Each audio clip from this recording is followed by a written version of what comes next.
Hello and welcome to Recharge Wrestling.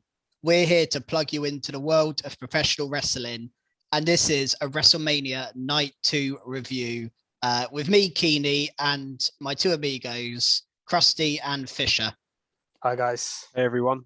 They are the Butch and Ridge to my Sheamus. Who's Butch and who's we'll Rich? Get I think Fisher's Butch. Well, Xavier Woods called him Butch, Botch, and Bitch. That's what he called them on the pre-show. Sheamus, Ridge Holland, and thing. I thought it was hilarious. Bagsy not being bitch. Yeah, I guess well, I'm Botch Bitch was then, Ridge Holland because obviously he broke Big E's neck. Jesus, that's a savage. That's I a like savage it though, nickname. Yeah, I saw it. I didn't hear it. I saw it on Twitter, but yeah, savage. Wow. There's a little sidetrack at the start of this pod. Yeah, there we go. Straight in we'll with be talking about them later. Stories. We will, yeah. So we're just going to run through the night's events and then do just a quick thoughts on the overall two-night WrestleMania extravaganza. So Fisher, do you want to kind of lead with the matches?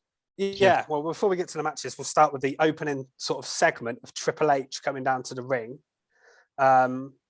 I didn't expect WrestleMania to start like this. I was like, oh, what's going on when his music hit?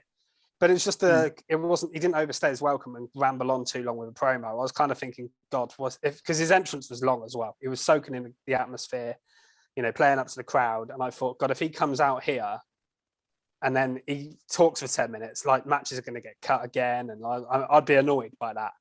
But, he just said thank you and then introduced the matches. I just thought it was a cool moment for him, put his boots in the ring, officially retiring. He deserved his WrestleMania moment. It was a shame he didn't get a match. Yeah. And then the cool thing as well is like the first person to come out after that was the guy who he had his last matches and has so much history with in Randy Orton. So yeah, I just thought it was a cool moment to start the show. Yeah, definitely. I always think someone that legendary deserves a moment to say goodbye. Yeah. If they can't wrestle again. So I think he is justified. And it's just, I mentioned before, it's just such a shame he's retiring, especially with Cody coming in now. And like we saw in Cody's F, so many like pedigree, like there's so much story there with Triple H. It's a shame they can never use that in a match. But yeah, I think it was a nice thing for Triple H to get a send off. No, like what you guys said, I love the theme music he uses as well. Yeah. Anything that him and Motorhead created was awesome. So I always get excited and pop when he comes down. And as you say, it was nice that he finally got to have a bit of a send off, and he did the full entrance, including the water in the air, which I loved and used to mimic as a child. And as you say, yeah, just sad that he's not going to get that final match. But then again, I can't see him sort of stepping away from WWE. We're still going to get that Triple H magic that we've learned to love. Yeah, and I wish him all the best. And as Fisher said, it was quite cool that Orton then came out straight after. Yeah, and so let's segue onto that then. So the first match, I actually thought this might open night 2, was the Raw Tag Team title match. Randy Orton and Riddle come out first, the Raw Tag Team champions, and then against the Street Profits and Alpha Academy. What did you make of this, guys? I thought it was a really good opener for a WrestleMania. Just a fun 6-man six-man 3 teams tag match to open the show, and some really cool spots in this. Yeah, as well. Yeah. I mean, it's one of those matches you just know it's going to be good. I mean, we've seen variations of this over the past few months on previous pay-per-views and on Raws. We've seen these 3 teams interact a fair bit, so there's nothing new and exciting. Well, that's pretty harsh. There's nothing new and like different, I guess, to what we've seen before. Obviously, we saw a couple of cool RKOs towards the end. The one that Riddle did, I thought was fantastic. Yeah, that was awesome. Yeah. I mean, the Orton one on Gable, I think he's actually done that to Gable before. Yeah, he's done it loads of times, but he just hits it pitch perfect. It's always going to get a pop, though, isn't it? It's one of those things. It's always going to get a pop. So. There's only so many you can do, isn't there? I mean, the one that was slightly different was the other week when he caught him mid-moonsault. That was awesome. amazing. But you can't do that again. Maybe you should have saved that for Mania. Probably should have. Yeah. They probably should have saved that one for Mania. But yeah, I thought Riddle's was bang on, and the way Montez took the RKO, because he's so athletic, it just looked amazing. I absolutely loved that spot. I definitely thought this got the night going a lot quicker than night 1. Yeah. As an opening match, I thought it was really good. And as you say, had everything in it, sort of a little bit of comedy, really good. Just a really good match, real high pace, which I love. I don't mind slow matches, but especially when you're opening night, I think you need to come in bang really quick, get the crowd going. Everyone was into it. Yeah, absolutely, thoroughly enjoyed it, and obviously an RK Bro retain, which I think we all thought was going to happen. Yeah, we did have that in our predictions, all three of us. One of the few matches we actually all got right, I think, because we didn't do very well between us, really. But it was tough show to predict, you know. It was. Some of the always matches good when you don't predict it right, though. It's always some a good shocks, thing. doesn't it? You don't want to be right on every match. Otherwise, that is too predictable, isn't it? Yeah. Just before we get to the after match stuff, I just want to praise Angelo Dawkins, which I don't think happens very often, but I thought he was unbelievable in this match. Like one of the best I've seen him. I think he's great. I know we've seen him do a couple of over the top jumps before, but he's seems more athletic now than he ever has. I think there was a period where I thought Montez was kind of a level above, whereas now I think Angelo Dawkins is creeping up to that level with Montez. I think they're both He's definitely improved. I think he's probably realised, or they've had a word with him when they were looking to move Montez away. They were trying him out. It's almost he said to himself, "Right, I got to sort myself out here." You don't want to be a Tucker, do you? No, exactly. A lot of the time, the Marty Jannetty syndrome is used to be called back in the day when Shawn Michaels and Marty Jannetty were a tag team, and that's probably a better example than Tucker. No one knows who Marty Jannetty is. Well, Tucker's a recent one, and Otis, but Shawn Michaels and Marty Jannetty is the classic one that everyone talks about. I have no idea who Marty Jannetty is. And that's the point. They were tag team partners when Shawn Michaels first came into WWF, and Shawn Michaels is arguably one of the best of all time. Marty Jannetty got left behind, and there are dangers of that happening when tag teams split. But I don't think that'll happen with the Street Profits if they do split. But what I was surprised at is we were talking about them being heels, and turning the heel. There was no sign of that here, especially with the aftermatch angle. I thought it was going to happen at the end. Maybe they're going to smash him in the face. I thought they were going to do something with the cups, and then they were going to do something with that. But so we might as well segue onto that because there's not a lot else to say about the match. I agree with you on what you said about Dawkins, and Ford did an amazing dive as well, as usual. And the whole match was really, really good. Like I say, fun opener. But the aftermatch angle. So the RK Bro and Street Profits in the ring. They give them the red cups, and I thought, okay, this is where we're going to get some sort of turn. Then they called Gable Steveson to the ring, who we did see on night one very briefly. And I thought, okay, he's getting his actual in-ring moment here then. And so they all just sort of go to drink from the cups, and then Chad Gable brilliantly comes in and just smashes the cup out of Steveson's hands. And then, and he gave the longest shoosh. And said, this is sort of, you got to pay respect and shoosh when I'm around. And then he just got a suplex, basically.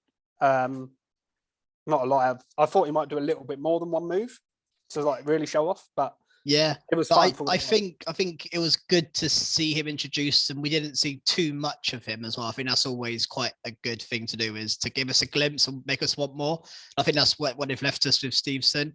And I think they've obviously put his first program against Chad Gable as I think we'll see that set up tonight. I think you mentioned before, Fish, you might see him with Alpha Academy, but it's actually going against them as his first. One way or the other makes sense. Him and the Alpha Academy just seems right one way or the other. If it's feuding against them or he joined them. I was thinking when Street Profits brought him to the ring, actually, I was thinking maybe they're going to have a third man in their group kind of thing. I don't think that's the case. I think it will be him going up against Chad Gable. I think that's what we're going to see. And it gives Alpha Academy something to do now. They're probably not going to be in a tag division. They're not in a tag belts now. They've lost.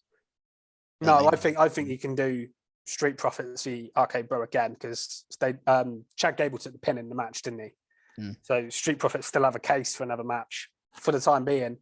And you can move Alpha Academy, like you say, away from the title picture for now and move that onto the Gable Steveson. Probably going to make his debut. He might just wrestle tonight or more. Who knows? But I think the pay-per-view. Yeah, I don't think he'll wrestle until the pay-per-view, but I think we'll see him. I think we'll see him tonight on the show. Yeah, 100%. I think we will. But yeah, really, really enjoyable opener. And like you say, like Krusty said, I think it got the crowd going quicker than the night one tag. I definitely agree with that. Yeah, definitely. Anything else to say about this one before I move on? No, I think that was it. Yeah. So match 2 was Omos versus Bobby Lashley. And this one probably didn't have massively high expectations of going into it, but I thought it was solid enough. I didn't think it was amazing, but I wasn't expecting it to be amazing. I think it did what it needed to do, and that was I thought Omos handled himself well enough, taking bumps. We've not really seen him taking bumps and things like that, and I thought he looked okay. And Lashley looked a beast by taking him out and winning completely clean as well. Yeah. No MVP involvement here, which I thought was interesting, because in my predictions I overthought it and thought about MVP too much. Yeah, that was a good prediction though. Yeah, I think really the result made the match for me. If it had gone the other way, I think I'd have been a lot more negative on it. But as you say, Omos was just there to be a big guy and make Lashley look a beast, which he needed because he obviously lost his belt. Prior to that, he didn't look too strong up against Brock as well. So I really think he needed this to really elevate him and then push him back to the title scene again. We're not going to question that, are we? Because he's just sort of slayed the giant. But I thought he looked good. Just smashed him with some spears, didn't he? I did think he was going to go. I can't remember what he calls his finisher. It's like the jackhammer. What does he call it? What Lashley's one? Yeah. He used to have the Dominator, but I don't think that's the jackhammer one. I think that's something where else. he hangs him up in the air, and then I don't know if he does it much anymore. When he kept, he does the hurt lock normally, doesn't he? I honestly thought he was going to go for that. It's the one that Sami Zayn complained he gave him vertigo over. It's almost impossible to get a hurt lock on Omos with his arms. Yeah, I didn't think that. He could have done it probably if he stood on the turnbuckle, but that could have been quite funny. But yeah, I enjoyed it just because Lashley got put over, and I'm excited to see him. And back to be honest, they didn't drag it out. I thought the worst thing they can do here is go like 20 minutes, really, really plodding match. But it was like, I don't know how long it went actually, but it felt like less than 10. It felt quite quick.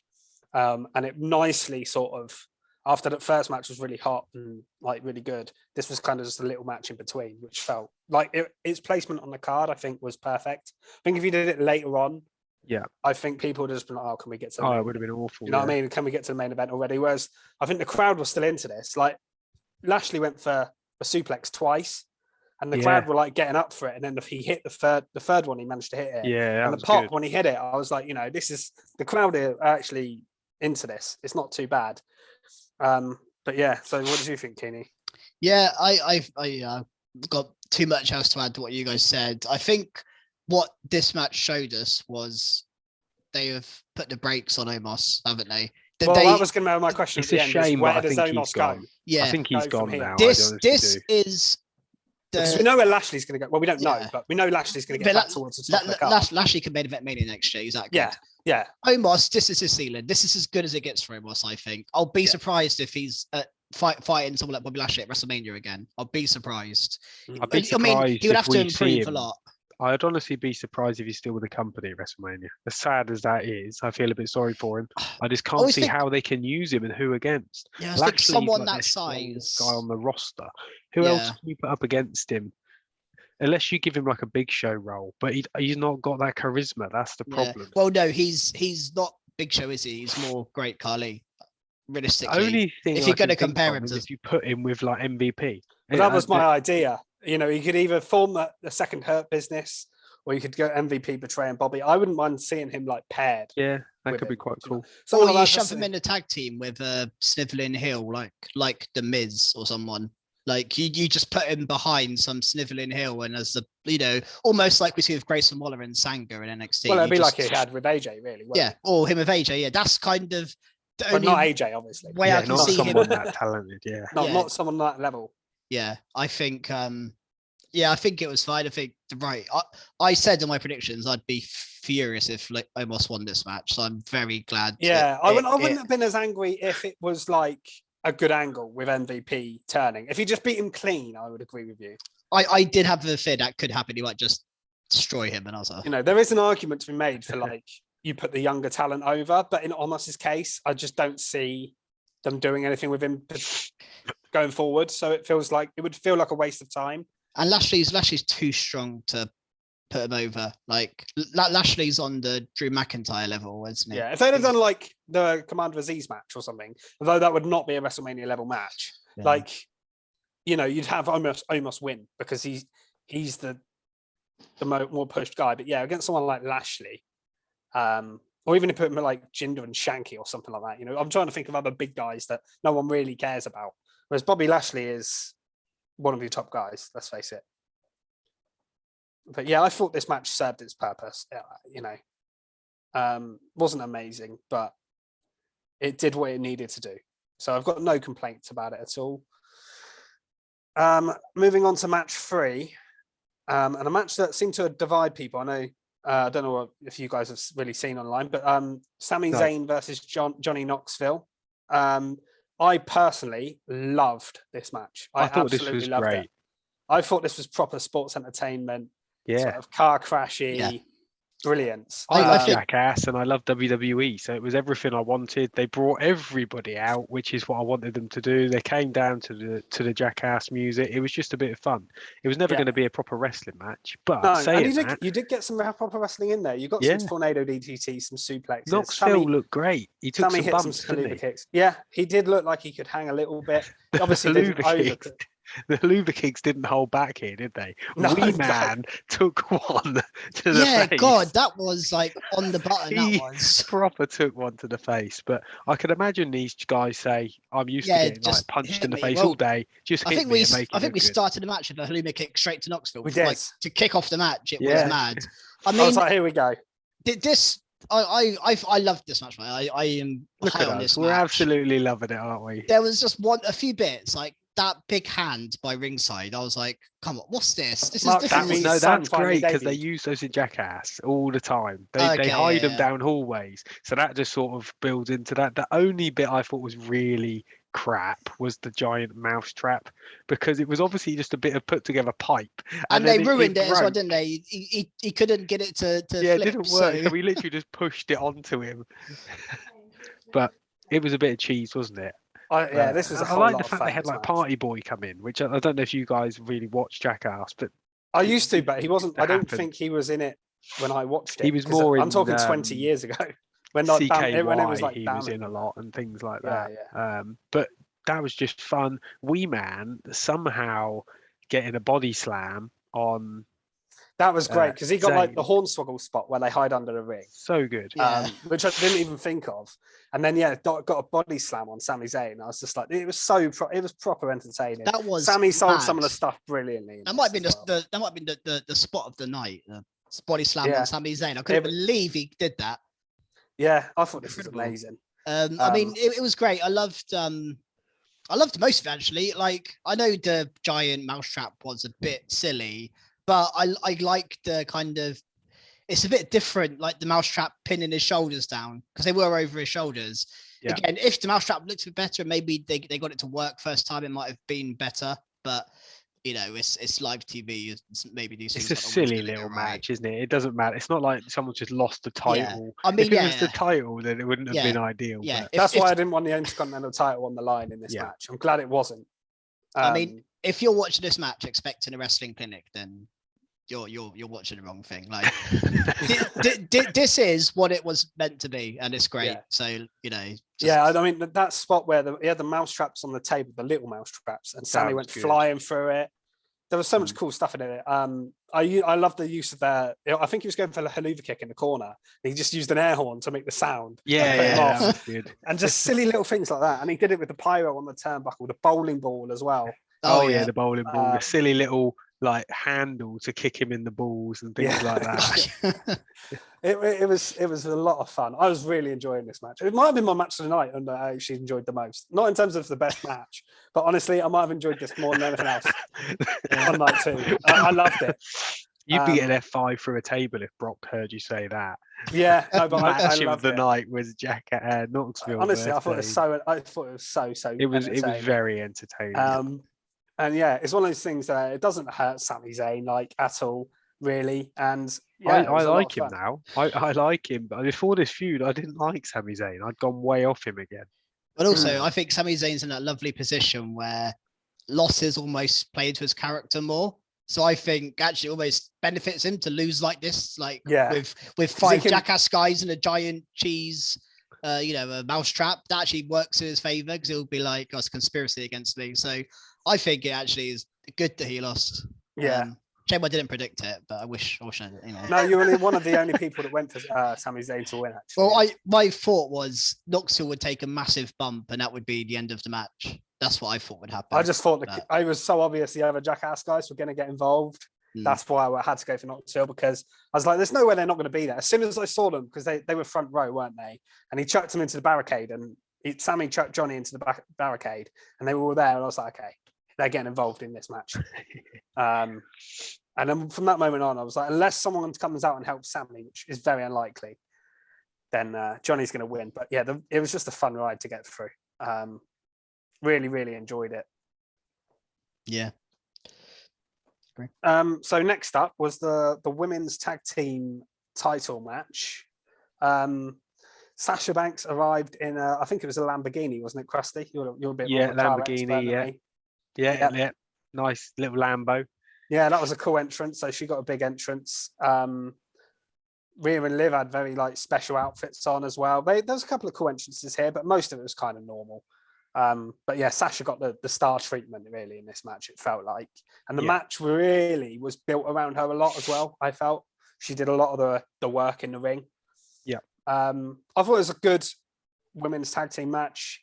Didn't expect it to be anything special. And it wasn't, but I thought it was good. Yeah, it was all right. I mean, I would have preferred a 2-1-2 or even I don't see, other than having them on the card, I don't see why Shayna and Natalya were in this match at all. They offered not very little. I can only see that's sort of just a participation propaganda. I mean, could you say that sort of thing? It's like a.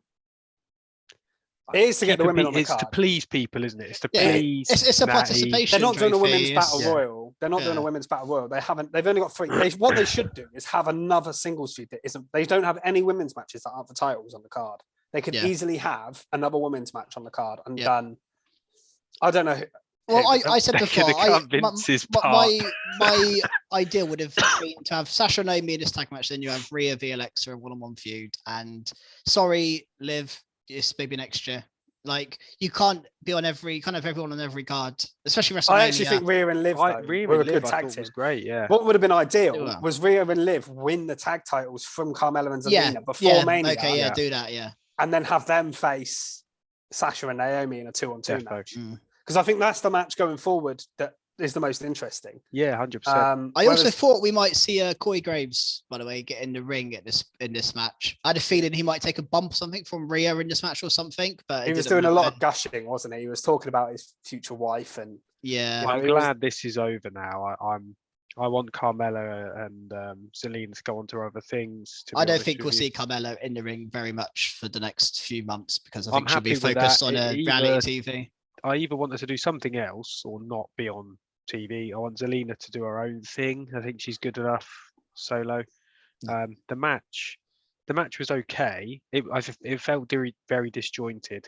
Straight away, I'm not too keen on these matches anyway, where you have to tag in your opponents. I think they're stupid. I think they should have had the 4 people in the ring. Yeah. Because earlier with the men's, we had 3 men in the ring at one point, didn't we? And they were all tagging in their own partners. Yeah. That is, and they just inexplicably change, like, I don't like it on a whim. Change whether it's. I feel like they do it when it's 4, when it's 3. I think they do it differently. I'm not sure though.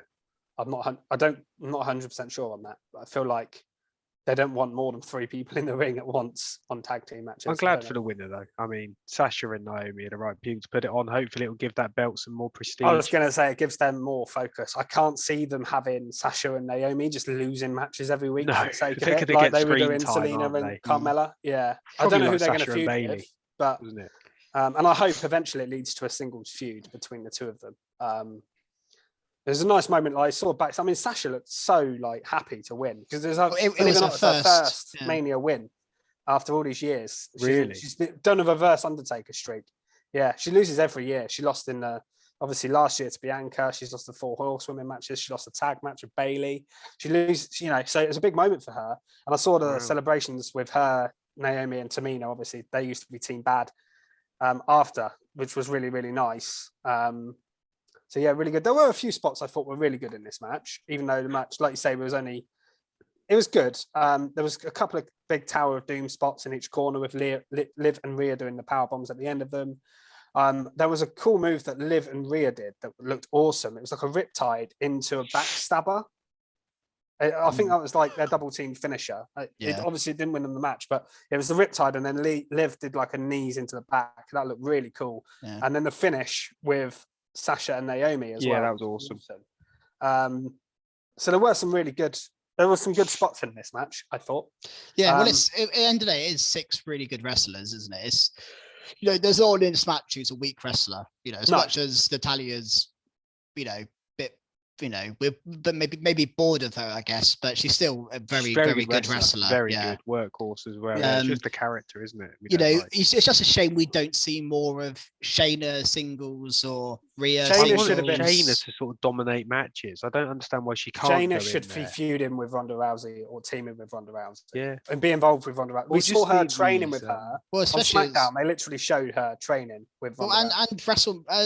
And Royal Rumble, they had a big moment where they teamed up. I was like, oh, this is cool. Let's see this. And then, nothing. It's a feud. If Ronda does win the title down the line, which I think will probably happen still, then I think she has to have a feud with Shayna Baszler at some point. Has to. I think they don't do really well together. Or have them team up and win the tag belts down the line. Yeah, I mean, it feels like a waste with how they put the tag belts, but if you want to really accelerate them, give them to Ronda could be Rousey. A really good feud, couldn't it? Yeah, Ronda and Shayna v Naomi and Sasha. Talk about a proper tag team feud. That could headline, couldn't it? Yeah. That would be a great match. That puts some credit, because since Bailey and Sasha, there's been no credit on these tag belts at all. So they need something, and I miss the days of Sasha and Bailey versus the Kabuki Warriors. They were good times. Yeah, and when they were going into NXT, there's a lot of talk of maybe if EO came up, but I don't know. Yeah, I mean, there's a few. I mean, obviously, like with Asuka, maybe. Yeah, there's a lot of at some point NXT, because the NXT women's division is so big now that you can move some of those. Yeah, so you can make new tag teams. Is what we're trying to say. I mean, Doudrop and Nikki ASH look like they're going to be a tag team as well. So there's another one there. I think that makes sense. Yeah. Yeah. So hopefully they can revamp this tag team division, and we can have some matches to go with Sasha and Naomi. Sorry. Yeah. So that it makes it, the division worthwhile, because it's not, over the past 6 months to a year, it's not been worth even having at all. No. I agree. So they need to move on from that. Let's move on ourselves, because the next match I think is a bigger one to talk about, which is AJ Styles versus Edge. What did you guys think of this match? Firstly, can I say Edge's entrance? Wow. Oh, yeah. I was fixated on this. How cool was that? The guy's I know it's similar to his Brood, I guess, but it's different, and he's just so intense. The music, the little stages, and the fire, his outfit. I just think he's an absolute genius, isn't he? Yeah. I never thought I'd be happy. Like, I'd like it if he moved away from On This Day. But yeah. Actually, this music suits his character, and it's actually really good as well. Yeah. It would make no sense if he still had his old music with this character. It wouldn't. It'd be stupid. So he's done the right thing. Sometimes it does. Music change is necessary with your character, and this is one of those cases. 100% is, especially when your character changes so dramatically. It kind of has, the music has to change. You think back to Bailey when she went from the little like really happy Bailey buddies. Yeah, almost. Yeah. So that is like, I think it's needed, and I think obviously we'll get to later, but the direction Edge is heading in is extremely intriguing. I think it's very exciting. But I think the match itself was actually a bit slower than I maybe anticipated. I think it started quite quick, didn't it? And then it slowed down a bit. But we had a real slow period, and it almost got to what, this is going on a bit. Like, Edge's matches have been quite like that, though. Yeah, but Especially it on was pay-per-view one. good big one. wrestling. I mean, two absolute pros. I mean, do you guys have anything to say about the match before we get to the ending of it? Yeah, just I mean, it was some of the spots in it were really, really good. The wrestling was excellent, like just so smooth. The way they count, there was so much countering and stuff like that in it. One of my AJ favourite was- counters was when AJ went for the Pele kick and Edge just stepped backwards. It's Yeah, crazy. I don't think I've ever seen anyone do that, but it's such an obvious thing to do. Yeah. I mean, I love the Pele kick, but he literally just stood backwards and AJ just hit the deck like a sack of shit. And it just looked like it was like it had into Edge's character of sort of humiliating him. Yeah. we had quite a lot of good near falls in this match. AJ hit the Styles Clash at one point and only got a 2 count from that. Yeah. So that's a big move that he kicked out of. There was a 450. There was lots of good stuff There's in a there. big suplex onto the ring apron, which was Oh, savage. that was a Yeah, savage that move. was There was some savage. That really. made a thump, didn't it? It was maybe 5 minutes too long, this match. It's my only criticism of it. Maybe because of the slow pace, you could maybe have cut Yeah. 5 minutes of it and sped it up a little bit. But I thought overall it was a banger of a match. Like it didn't disappoint. Put it that way. We were expecting a really good match, and we got a really good match. I think. Go on to the finish then. The finish was. P. Oh yeah, you talk Yeah. about the finish if you want. Well, well, this is again. We don't have top marks or skip marks for these, but this is my moment of night 2. Was the whole obviously Priest just is standing at ringside, and obviously AJ looks a bit silly because he has him set up for the phenomenal forearm, and he just stares at Priest for almost no reason. Priest isn't actually doing They always anything, put baby faces like Yeah. that, and it's stupid. but we got a cool phenomenal forearm into a spear, which I was was staring at Priest for really that. I cool was like, finish. "Why are you there, Priest?" it took me a little while. I was like, Priest, what are you? Oh, Edge. Yeah, that makes sense. And what I loved was just the look Priest and Edge gave each other. I like it's 2 guys I wouldn't necessarily have thought to put together, but they seem work. perfect. Since so Priest well. turns heel, it's something. Yeah, that makes and sense. it is amazing for Damian Priest, by the way, to be paired with Edge. This is some. He needs it, and doesn't he? I was going to say, because I was a bit worried about his direction. He wasn't on the Mania card. He lost the US title. Since that, he's been booked quite badly since he lost it. But this can save him. Yeah, He's going to the moon I now. think we're moving on to Balor and Theory for the IC or US, sorry. And I think Priest, because we thought Priest and Balor was the direction, but yeah, Priest is moving on here. And I think obviously there are rumors of a stable and maybe more people join in, and I'm interested to see who else, because Priest and Edge are perfect, and like you say, that spear, the Yeah. mid-air spear, that was amazing. Great loved finish. That Yeah. looked brutal as well. Yeah. And I think this version of Edge is almost perfect for a leader of a stable. It's just Yeah. his character's on point, and I can't say enough how perfect Priest is to be with Edge. It's just It's great Like, as They're well. going to because destroy everyone, aren't they? yeah. I Them think two now as a tag. anyone I'm being paired with excited. Edge is a big deal. So it's going to elevate. They obviously whoever's see a with lot him. in him, don't they? And Edge must do, because he wouldn't accept, would he? If he Yeah. didn't think. What he I was loved is the worthy. callback. I saw a picture of it earlier, and it was like, do you remember that random day on Raw when Damian Priest was there? I don't think he'd even been officially called up yet, and Edge shook his hand on TV on Raw and was like, I can't remember what Vaguely he now said you now. say it. Yeah, I seem to remember. Yeah, now you him- say it, yeah. I mean, There was a Edge segment where talking Edge to some backstage people, just yeah. shook hands with Damian Priest and was like, I see something in you, kind of thing. And then we've gone from that to this, months That's later. so So good. Edge has Yeah. obviously pitched this, and that's what I like about it. I'm hoping Edge has a big say in who he's picking here. It'll be interesting to see who his other pick is. I've seen some names floating about as not anyone that has been rumored by dirt sheets or anything, just fans speculating. But yeah, I'm intrigued to see who it is. I mean, I don't saw a want- picture of one of Ciampa earlier. I'd love that. I'd love that. Yeah, that would make sense. I don't think I want to see anyone join just yet. Let's see Priest and Edge for a little bit before we introduce a third member. For me, I'd rather see these 2 for a bit, and then down the line. I think a third one down the line would be great, because then you can have the tag team, and then Edge is like the main event guy, and you can have another team in a tag team division that way as well as an individual. And eventually you could put all the belts on them. Like you could have Edge as WWE or Universal Champion, and the guys behind him as tag belts, or there's so much potential there. Are they on SmackDown? Raw. Raw. They're on Raw. Yeah. I couldn't remember. They've been all over the place. Raw's haven't so stacked now. I mean, we'll get to it later when we talk about Mania overall and you know, maybe what's the plan ahead. But Raw is so stacked. I think they need to move a few guys over from Raw to SmackDown. Well, we may get some call-ups and stuff yet, so we'll see how that goes. We may, yeah, that's a good point. But it's gonna be interesting because Rick Boogs is another guy now on the injured list in SmackDown because Big E injured, now Boogs is injured, so you've lost him as well. you? You've lost two big, both of their comedy. Yeah, and I mean, actually. like, are they just going to keep? What are they going to do with Nakamura? Like, without him, are they still going to use him? Are they just going to pie him to the side for a bit until Boogs come back? Like, you don't know. Anyway, that's a major sidetrack from the Edge match, but yeah, That is got into Nakamura somehow. Yeah, I've nothing else really to add.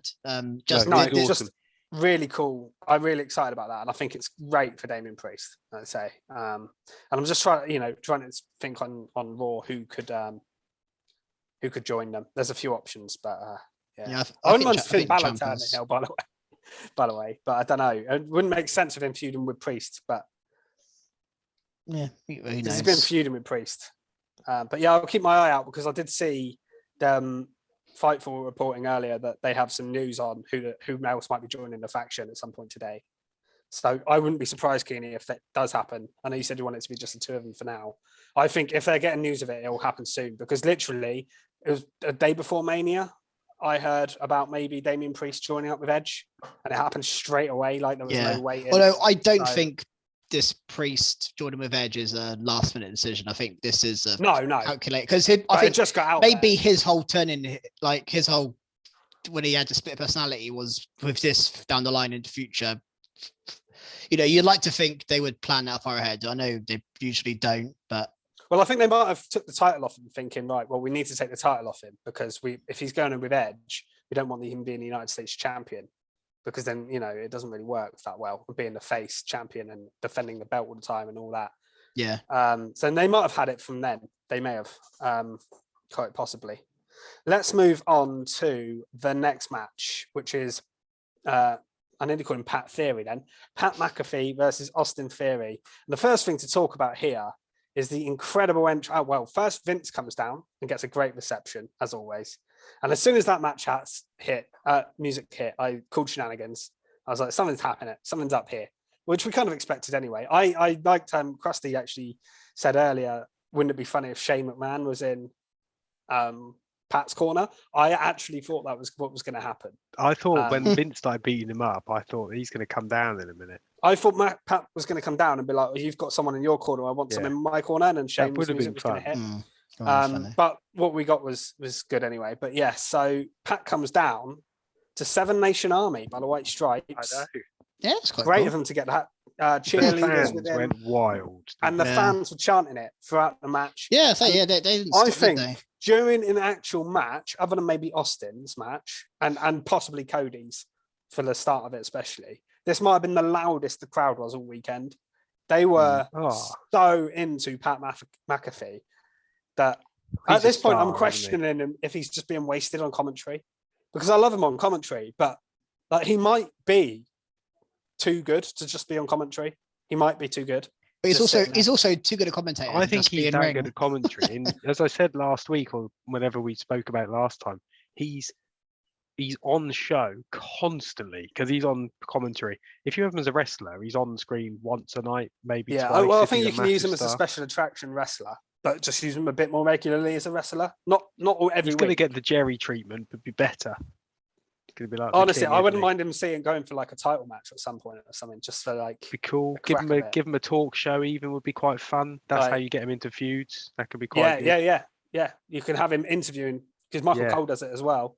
You can have him interview someone in the ring, and then they turn on each other, and you can set up a match that way. Only save it for big pay-per-views like SummerSlam, Mania, Survivor Series, whatever. Maybe do Raw v SmackDown. You do him v Byron Saxton. I don't know. No, don't do that. Don't do that. They do have comment those two. Yeah, they both did sell the stunner. They did. But yeah, so Pat comes down to Seven Nation Army, really, really over. And then what did you guys make of the match itself? First of all, with Theory. I liked this match. I'm very high on Theory, and I love McAfee in ring. It's actually maybe not as good as McAfee's match with Cole in NXT. And interestingly, Probably not quite. They didn't use any of that footage in his video package before the match. I don't know if you guys realize they showed a lot of McAfee wrestling as a kid, but didn't show anything from his NXT days, which was interesting. I think they were trying to make it was his first match. They said it a couple of times on commentary as well. Yeah, I guess that's why. I thought maybe it's an Adam Cole thing. I think it might have been a combination of the things of, okay, look, it's Adam Cole, he's not here anymore. But also, that happened in NXT. People, a lot of the crowd there don't remember. I did see on Twitter, people like amazed about that spot that he did. And he's literally done that spot before. Yeah, it is. I saw comments like, it is impressive. He's done it before. Jump up to the top rope. But because so many people are watching WrestleMania that aren't regular, that don't watch NXT, even regularly watch WWE, I think you can get away with it on that. But yeah.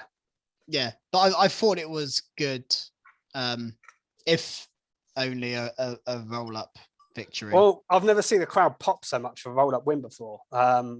And I think I was happy with it. This is the time when I want to roll up, when you get a potential non-wrestler finishing a match. I don't want my stars rolling people. Well, I think they see so much in Austin Theory. They didn't want to beat him clean and properly. And it was also also a lot of talk about Vince seeing him as potentially the next John Cena. Like if they see him that high, Cena's the comparison I see in him. I think also the reason for the roll up was it was the third most important part of this segment. Yeah, if they'd have just ended on that roll up, I might have been a little bit down on it because you're ending the segment on a roll up, but then there was so much that happened after it that the roll up, the win itself was kind of not that important in the end. No. But yeah, really good match. Obviously, we talked about the spot he did with the jumping up the turnbuckle, which is a great spot, and he's done it. He does it really. We got to well. remember he's an athlete, isn't he? He would have done this every day, all day, every day. But yeah, he's kept it, and he's so entertaining, isn't he? Yeah, I also want to give props. I wrote in my notes props to Michael Cole during this match. I thought his commentary really added to it. Normally, Michael Cole's commentary is just like whatever because it's kind of generic. But because he's friends with McAfee, and he said at the start, normally I'm very unbiased with my commentary, but I'm telling you now, I'm on Pat McAfee's side for this match. And he was like talking about him as if it was his best mate wrestling, and I actually really liked it. I thought Cole was actually brilliant in this, and he's someone who doesn't get a lot of praise, but I thought he was great in this match.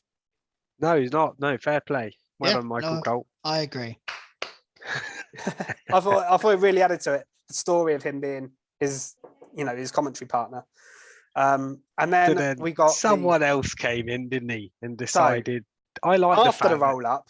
Vince is pissed with Austin Theory, and as soon as I saw that, I was like, okay, Vince is going to get in the ring in a minute.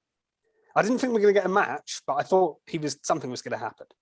And then Pat's like doing the just bring it at him, like he's the Rock or something, and Vince slowly takes his tie. I loved this bit, by the way. I loved that it was just like slowly undressing himself into his vest. Took his time, and then he got into his trademark vest. He stacked, Vince. He's 78 or 76 or something. Beast. Yeah. Crazy, really. Yeah. Yeah, he is. I mean, I wasn't expecting a match, and I don't know if I wanted to see Vince in a match particularly. I don't think it was on my list of things I wanted to see at Mania. But it was a moment, wasn't it? It was a cool moment. And yeah, I mean, obviously then we got Stone Cold, which is always good. Which you is can't not pop for Stone Cold. The main bit. And we got another Stone Cold Vince moment, and then Stone Cold, funniest stunner of all time. Yeah, that was funny. I'll tell you what. Speaking of stunners, Austin Theory took that like an absolute champ. Oh, that was. It was funny. like the Rock in his heyday. He was took that stunner. He sold it like the Rock. Yeah, he sold it like the Rock did. It was a great sell. I noticed, by the way, we had Stone Cold Steve Austin and Austin Theory, and earlier we had Chad Gable and Gable Stevenson. So they don't put people together with the same names. I remember calling months ago we were going to get something between the two Austins and Vince at Mania. I said that ages ago, but I didn't expect Pat McAfee in the match to be involved and all that. I thought maybe that was where it was going, some segment with that, and that's what I still was actually shocked when Stone Cold came out because I thought he was done at night one. He'd done his bit. Oh yeah, I wasn't expecting it. And apparently it was kind of a last minute thing of they're trying to get Austin on night two as well, and then brought him out. to stunner Vince with the worst stunner I've ever seen in my life. Vince just fell to the floor. I mean, Vince is bloody old. Yeah. The thing is, and I've seen criticism, and I know our friend Tizzle, who's been on the pod obviously before, he criticised this segment as saying, the match was ridiculous between Vince and Pat. Like, it didn't need to be a match. Yeah, and I agree that the bell didn't need to ring. Yeah, I didn't like the fact there was a match. When it got into a match, I was like, oh, come on, we don't need to see this match. Like, I didn't mind a match, but I think I'd have rather Theory being more involved, beat him up, and then allow Pat to get knocked down, because it just felt like Pat was still pretty fresh, and then he was just running into a clothesline. Yeah, and then the finish was like kicking a ball to his chest and then a free count. Like, what? I'd prefer they not do an official match. Vince gets in the ring, Theory and Vince start beating Pat up. Yeah, then Stone Cold just comes down and makes a save. They didn't need to ring the bell and make Pat get pinned by Vince. And also the whole segment from Seven Nation Army down to Stone Cold stuttering McAfee and having a beer on the. It was so long, and an hour, wasn't it? Get into the match later where they literally rushed the match, and the main event maybe could have gone a bit longer considering the enormity of it. Well, I think that was feel cut like short for injury, but we'll get to that. Yeah, well, yeah, possibly, yeah. Because the show was 15 minutes shorter than night one. I think they timekeeper Toop there. I think they spent too long on Stone Cold and Vince when you could have put that time. I always think this. You could always put that time into promoting Austin Theory a bit better. I don't know. There's more you can do with. And I know you could have given Sheamus and Butch a little bit longer. Yeah, and you could start the Stone Cold moment with Vince. Like I say, you just don't have the Vince and McAfee match. Just have a beatdown, and Stone Cold comes out when you save. There is one thing minutes. though, that the crowd were going wild for it. I thought the thing is the crowd loved all of it, didn't they? Yeah. Yeah, and they will. And it was good fun. It was. Stone Cold could have come down a fun thing. It was fun, wasn't it? And even the stun of Pat at the end. Yeah, that was great, and he sold it well. I just loved the image of him on the floor, just like drinking, wasn't it? The gifable moment that's been going around on Twitter. There's loads of that. People love that moment. You're going to see that as a trending GIF, I think, for a while, with him trying to drink the beer on the floor. We love trending GIFs. I think Pat McAfee. We do love a GIF. Is this absolute star here. And yeah, I just, again, so sports entertainment. If entertainment isn't your thing on your wrestling show, this probably ain't going to be for you. In fact, night two as a whole, most of it probably ain't going to be for you. But if you love the entertainment side of wrestling, night two was great. Most of it, this and it was entertaining, wasn't it? Like, so much of it was. And I saw a lot of comments about. We'll talk about it when we get to the overall thoughts on Mania. But this was the first Mania that felt like a Mania in a long time, with the big moments, the surprises, the nostalgia, the crowd reacting to everything, going mental, and I thought that really made the show. And this was one of those segments where, if you'd have done this on Raw, if you'd have done this in the Thunderdome Mania, I'd have been like, what is the point in this? Yeah, it would have been shit. Because there's nobody there to pop. You need the crowd, and that's why. Well, that's a good point. I mean, we've gone through 2 years of no fans wrestling. Well, last year had fans at Mania, but it was limited. Yeah, but this was maybe the best, probably the best fans I've seen at a wrestling show for years and years, because they were just especially at a WWE hot show. For everything. I think, including AW, I think they were that good. This over the both nights. I thought the fans were phenomenal and made the show better. So, thank you. Did. Thank you, fans. Let's move on to the next actual match, which I nearly forgot about. I actually missed a match here, by the way. It was actually before that match. That was before the main event. I actually missed a match, which was the New Day and Sheamus and I just cheekily mentioned it, didn't WWE didn't care about it. So yeah, I mean, it was rushed. The entrances were rushed. The mat they rushed spots. One thing to say about this was going to be night one, wasn't it? Yeah. I think they ran out of time and they've gone, right, I want a match, and they've gone, right, we'll shove you on. There's a 2-hour pre-show there, guys. Give them 15 minutes on the pre-show. Well, we had 4 hours of pre-show with both no nights. wrestling on it. Why on earth was this match did not deserve a main card, really? There's no real massive heat for this. It was a if this feud was finished on SmackDown, you'd have not thought twice about it. It was a start. I'd rather have seen Ricochet defend the IC title on the card, or Balor v Priest for the US or anything. Yeah, there's 100 things they could have done better with this time. I will say though, I still think I felt a bit harsh on them and rushing it so much. Obviously, with knowing Vince was going to get. I was just glad they did the 10-minute match because I was worried. They bumped it from night one, and I saw how long the show was. And Triple H come out at the start, and I was like, they're going to bump this match again, aren't they? Like with all the stuff, I knew there was going to be segments. The Hall of Fame guys come out again. Like I don't know why they need to do it twice. No, I was like, they're going to bump. Fans, isn't there? Yeah, I guess there's some different fans there, but I was like, they're going to bump this match again. It's not going to go on there. And there's a 2-hour pre-show literally there, like to put it on. So I was just glad the match happened, to be honest. One thing I will say that was really cool was on the entrances, Kofi and Woods wore Big E's attire. I thought he actually looked really good in that gear. It was really disconcerting for my eyes. I didn't know what was going on. It was really weird to see them in Big E's gear. But it was really cool. Spot on in it though. He actually looked way better than normal. He looked like an absolute tank. So I think he should stick to that. Yeah. I can't think of what he normally wears, but he just wears trousers, doesn't he? Yeah, hey, man. Yeah, I thought that was a really nice touch. And the match itself only went 5 minutes. Really, obviously, I knew it was going quick because I wrote on my notes the pace of this match. They're not keeping this isn't going long because they were flying around that ring. So and they kind of missed some spots, like because they were rushing them so much. Like, they went to do something and then like they were rushing it so much they kind of like stopped doing it halfway through. It was just such a like I felt really sorry for like them. A nutter, did he? He ran around like a Jack he was Russell. like, after the match he went to beat someone up and Sheamus was like, no, we've got to go quickly, come on, like you can't beat him up. It was so like I'm excited to see when Butch actually wrestles though, because I love Pete Dunne and how they've made him like I quite like this style. Angry. It's quite cool. I think he's going to be really crazy to watch. So I'm looking forward to. I wish they'd have done that here. Then I would have been more into this match. So they said, "Oh, like it's Butch versus Kofi Kingston," and he just had all the other guys around the edge. I'd have preferred that by a mile to what they actually did. But yeah, like I said, the actual match. I mean, there was a Trouble in Paradise near fall where Sheamus pulled him out of the ring. They attacked them before the bell as well. Another sign of a quick match. They attacked the New Day before the match started, didn't they? And then Ridge was quite, ring the bell, ring the bell, ring the bell. Like, okay, this isn't going long. They want to get this match started. They knew they didn't have a lot of time.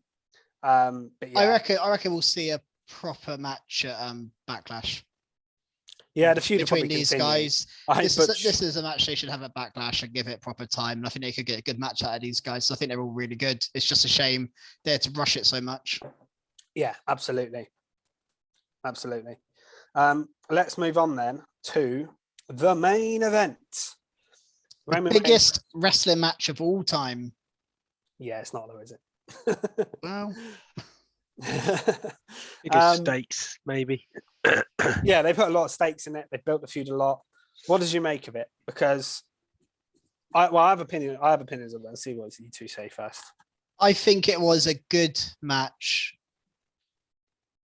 That's it. That's basically that's how I feel about it. I think we've seen it before in this match. Yeah, they didn't like do anything all different. the bumps as well. The refs bump, and then there's a belt to the head and low blow. Yeah, we've seen this before with Roman and Brock. Felt very El Clasico, didn't it? The way it went. Yeah, it was very like, this is a match spears. they've done before. They might as well just play the clip of the match they've done in the past here. For the biggest match of all time, and I know you said Fisher may be in an injury, maybe there was. Roman's shoulder popped out. But for the biggest wrestling match of all time, I was expecting like something to blow my mind. And the thing is, in the build-up, Brock was on about blood a lot. And I thought, okay, they're going to bust open here. They're going to do something crazy. They're going to do some big spots. But it was just spears and F5s and could have done punches, with some blood, suplexes. really, couldn't we here? Yeah, I think that would have made the story more interesting. Because Brock was talking about it a lot in the build-up. And really, all we got, like you say, is a copy and paste of their last three matches. We even got to spear through the barricade. It happens every match, doesn't it? From these guys? I know. It's a great spot, but it's just too much now, isn't it? I think I really did enjoy the match. I won't lie. I enjoyed it, but I think it was underwhelming for like the main event of night 2.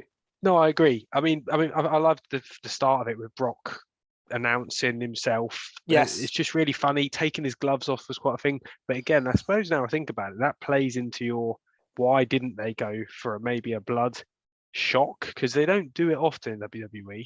And I think if you're going to do it, WrestleMania is time to do it. You could have had some great imagery with Reigns just sort of like covered in blood, and then being like, well, if I'm going to bleed, so are you, making Brock. Could have been quite good and made it very gritty. We never know what the ending was supposed to be. You never know. It might have really started to hot up. And if you're going to get a blood spot, a title to the face is the time to bring that out, isn't it? I mean, if you got hit with a metal belt, you're going to bust. But I did enjoy it. There was lots of spears, like you say, but it is very standard nowadays. Just a shame that Roman's shoulder got popped out. I just thought we might have seen like an F5 to Heyman here or something, or like just some big spots, like, you know, like a F5 through an announce table, or just Usos something. didn't really get involved either, did they? Yeah, and it was just because they came down with Roman at the start, but they weren't really involved in it. And I thought the one good thing is this solidifies Roman as the undisputed champion. I know he cheated the result a bit is with the belt. 100% the right. It was completely clean, wasn't it? There was no. There was nothing wrong with that at all. Well, he did low blow him and hit him with a belt. I mean, but that was a lot earlier in a match. I suppose the only thing you say there is it wore Brock down. But when's that ever made him lose a match? Yeah. If he won off the title shot, I'd have been a bit annoyed with that, because again, that weakens Roman. But I think he still looks strong. And the fact he popped his shoulder out and still won as well makes it look pretty mad. But no, I agree. You had some far bigger spots, which we can discuss in a minute about. Not on night one. Yeah, I mean, I thought this good match was good, but like, it didn't hit that. I had such high expectations for it. A lot of the matches over these two nights over delivered, I felt, and I made the show great. Whereas this one under delivered. This is, I think it just delivered. This is what I expected. If I'm thinking of a Roman Brock match, this is exactly, almost spot for spot, exactly what I expect to happen. The fact is, they have pushed aside other top guys, Biggie, Lashley. I know that Lashley, they both got injured, but these guys, Seth has been taking pins left, right, and centre. You know, I think all these big guys, all the eggs out of the basket. All these big guys, they've been pushed to the side for these two, and I thought they've got something big for these guys, because they are planning their whole mania around these two men. Because all the special things they've already taken from the basket. They've already told us what's happening with Heyman. We know where. Imagine how excited we'd have been if we still didn't know where Heyman's allegiances lay.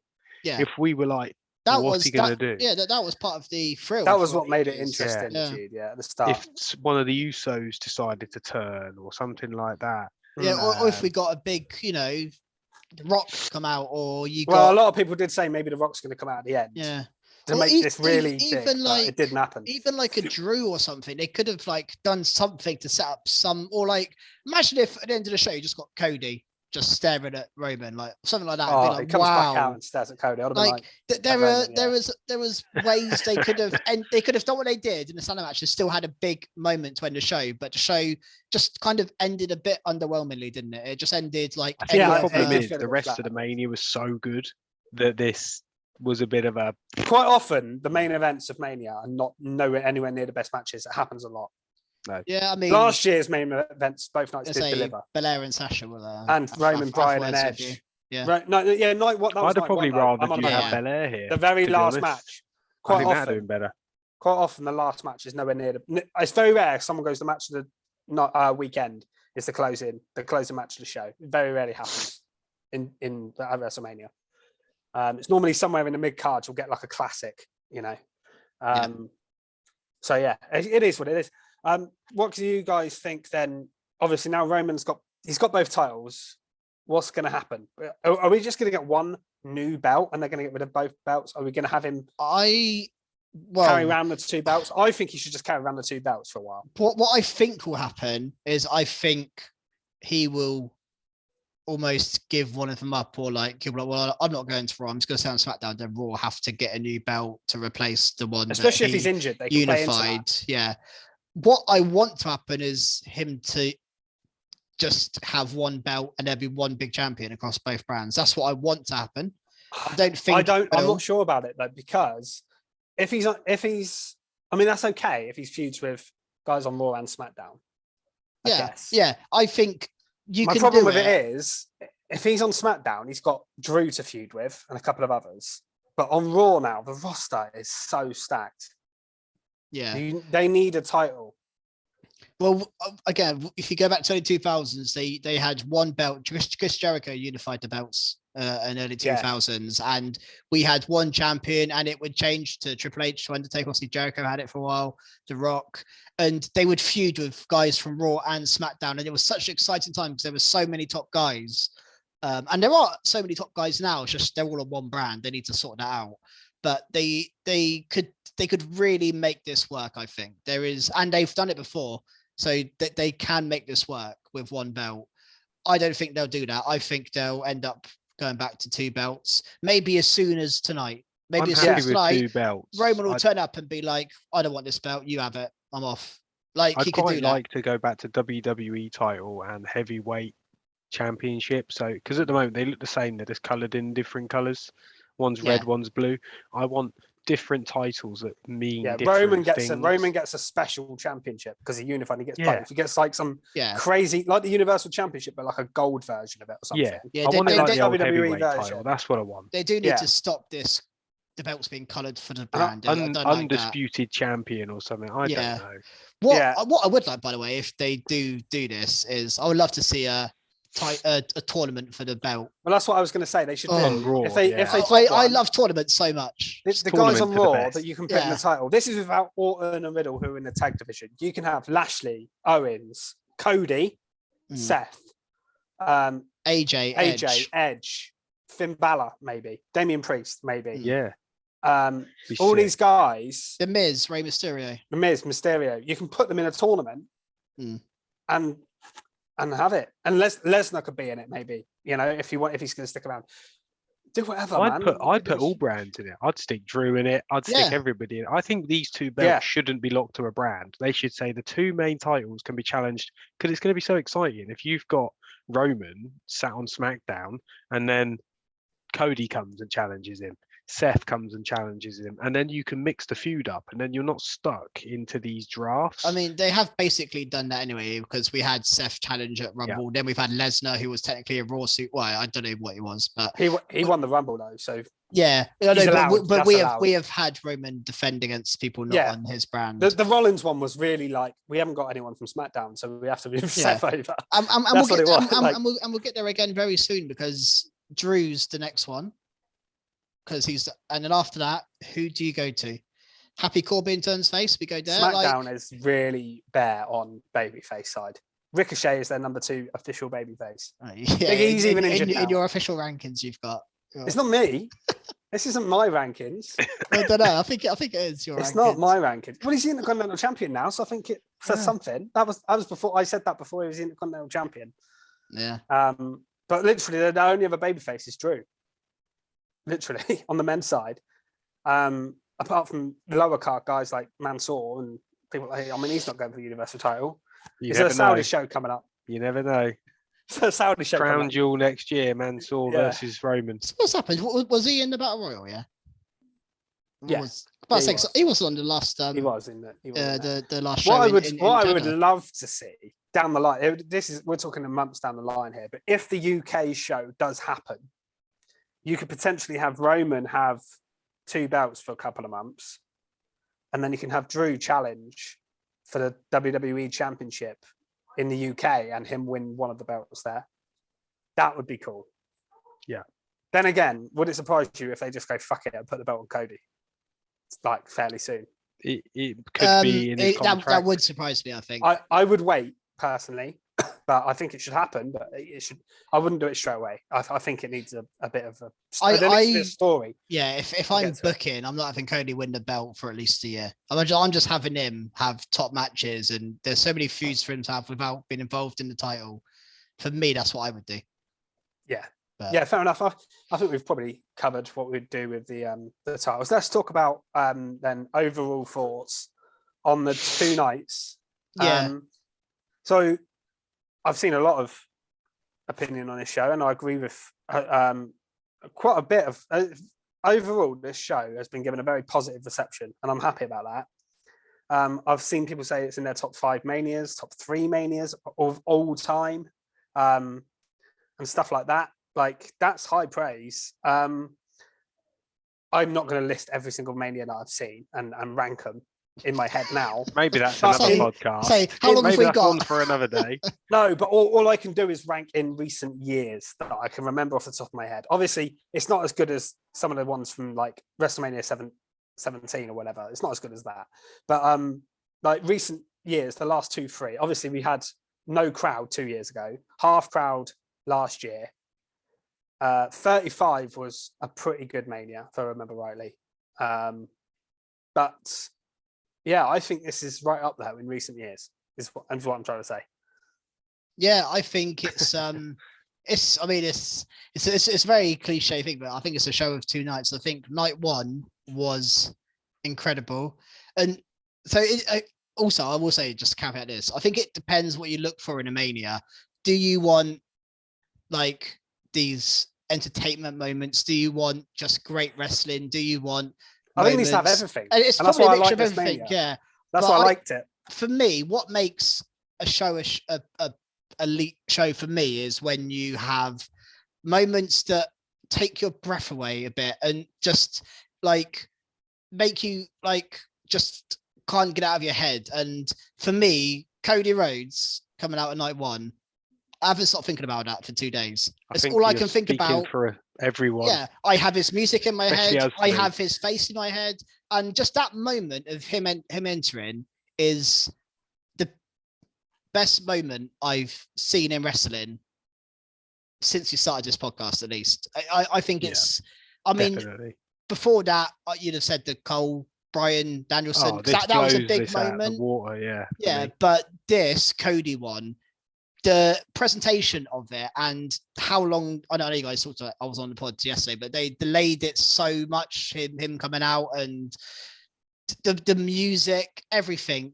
I had goosebumps in the build up to that.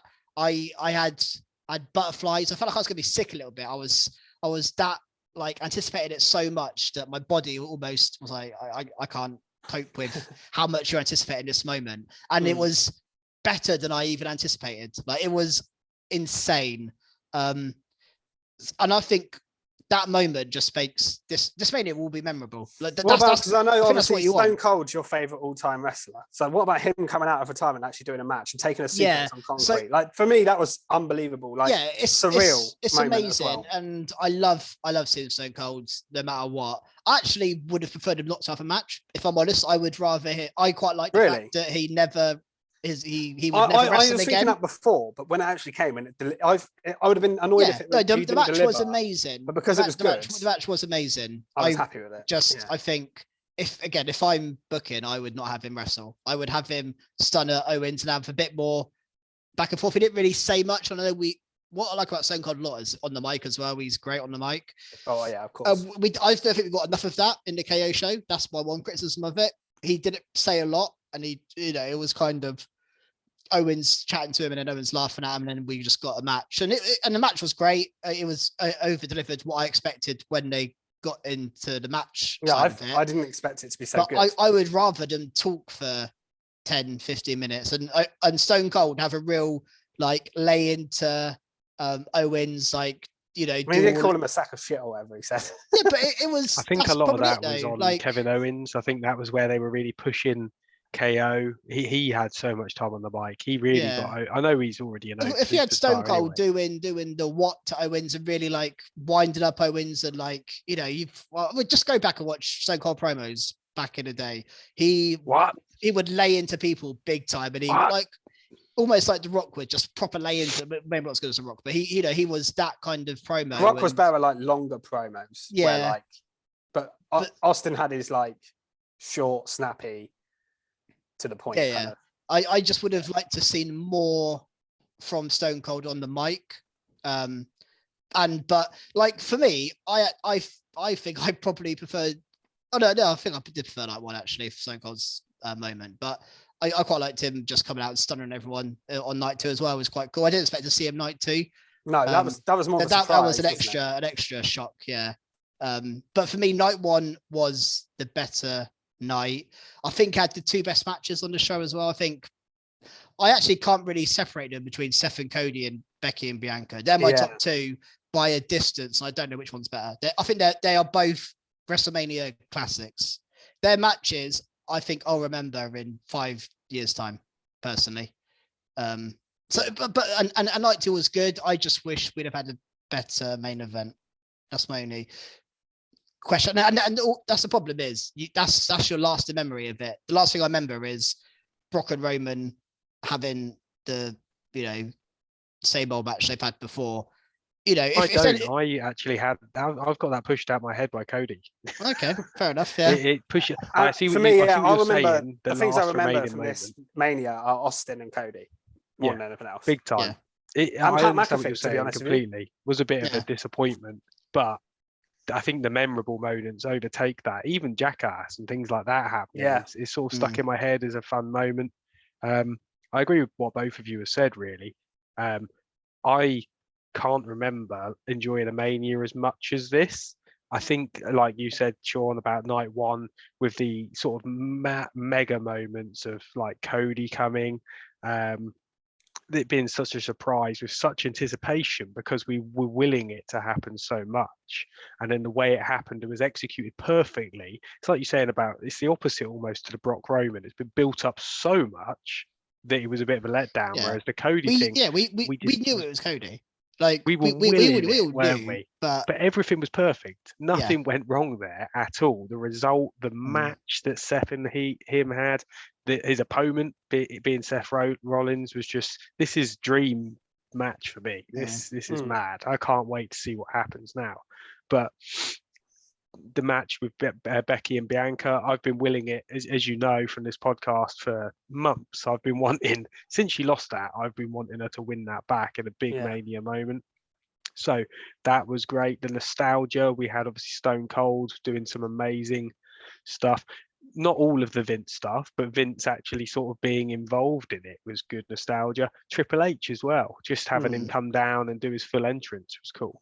So I think this had everything, and we're that's not even including some bits that I really enjoyed, like the Mysterios versus Logan Paul. Logan Paul was great, and for a celebrity that I don't really like, he was. That was the main, so good. My main takeaway from this is that in the build up to the Mania, a lot of people, mainly non-WWE fans, but some WWE fans as well, criticize celebrity involvement and guys on a roster not getting a chance, and old legends like Stone Cold being on the card as well, and stuff like that. But I think the best things, apart from Cody's return, which is a massive moment, and Bianca winning the title was cool, most of the big moments from this Mania that we'll remember were celebrities delivering, and Austin coming out of retirement and delivering. And I think it just shows that Johnny Knoxville was great. Logan Paul really took me by surprise. I thought it was great. Pat McAfee, I can't speak highly enough of. And I just think that this Mania did have a little bit of everything. It had your proper wrestling matches like Seth Cody, which had a massive return in it. Edge AJ, Bianca Belair versus Becky Lynch. The tag team opener was a fun wrestling match. Then you had your entertainment segments. You had a comedy match. You had your big time star main event, which didn't deliver quite to the level, but you also had Charlotte and Ronda, which felt big time as well. Also, probably didn't quite deliver, unfortunately. Just by the way, that was a very strange result. Yes, it was. That's up there with my biggest shocks of the weekend was seeing Charlotte Flair win that match. One person, I don't know how many people we have in our prediction league, but it's quite a few. One person predicted Charlotte to win. Wow. Whoever that is, can you do the lottery numbers tonight? Because I think it was Daz. It's classic Daz. Yeah. But yeah, talking of predictions, actually. So yeah, I will put the results up. But Tyler won Mania predictions with the most results. The big tizzle. None of us three even come in the top three. We were bad. I think that's the first time that's happened. We didn't do very well. No, that's good though, because it means it was a surprising, exciting. And to be honest, it's kind of funny because Kaz was riding on Keeney's coattails, and then Keeney just you did terrible. So yeah, I did better than Fisher still. Yeah, I know. I won out of the three of us. Just saying that I won out of the three. But who's top overall? RM Punk is now. Not you. No, I was top. Yeah. I'll put the NXT and WrestleMania predictions up on Twitter maybe tomorrow, I think. Yeah, I think that'd be good. I'll put what happened on it. And the overall leaderboard as well would be good. I think people will be interested to see where they stand. I know I am, honestly. You're 1 point behind, I think. RM Punks. Actually, no, I think you might be third. I've got predictions. I might have done because I. No, you are still second. You are still second. Where am I? It won't give anything away for me. Third. I'm third. That's all right. Okay, yeah. I'm right there. I'm joint fifth. You got no chance. No chance in hell. And with that, I think we're basically done, aren't we? Yep. Yeah. I think that's a good place to end it. Hang on. So you've been recharged today. Do you think we'd get sued if I started to recharge to hell? If we made that? that fits. It's pretty good. Yeah, we could do that, yeah. But yeah, we will be back with our usual weekly roundup on Friday when the show Friday goes morning. out. It'll be a big one. So we'll have a big one. We've got Veer coming. We've got Veer coming tonight, guys. And we probably have Cody and Gabe Stevenson. We're going to see probably something from Roman. Edge's faction developing the promo, no doubt. I think we're going to have a big night. And also, just before we sign off, the other good thing about a Mania is it gives you with stuff after it, and this has definitely done that. There's so much I'm looking forward to after Mania that it's great. I hope so, because last year they let me down. I remember the Raw after Mania last year was absolutely pants. So I think the first one in front of a big crowd. This one's going to be fire. Yeah. And it's very exciting about that. We've also got a big Dynamite this week, guys, because you know what's happening, don't you? Samoa Joe's there. Oh, is he there? Is he on Dynamite? Is that he's on there this week. Yeah. Oh, okay. Oh yeah. For those who don't know, he was at the Ring of Honor show, wasn't he, on Friday? Yeah. And he got signed by and AEW, he is and all it's been confirmed. elite. I can't wait. So for those who don't know, we are huge Samoa Joe fans, the three of us. He's kind of Friday we'll have a lot of talk about Raw after Mania and Samoa Joe, no doubt. and we get Stand and Deliver, Fallout. You know, there's a lot, and we've already had a Rampage on Friday, which I wouldn't be surprised if no one's watched because there's been so much going on. I have, but I can't remember a thing about. I cannot tell you what happened. I did watch it. It's too much wrestling for me. Christ, I can barely remember what happened at Stand and Deliver, let alone that. Yeah, that's a good point. Yeah, it's a lot going on. Right. So anyway, so follow us on Twitter at Recharge Wrestle. Please, if you're watching this on YouTube and you haven't liked or subscribed, please do so. And if you haven't told all your friends and family to subscribe either, you probably should.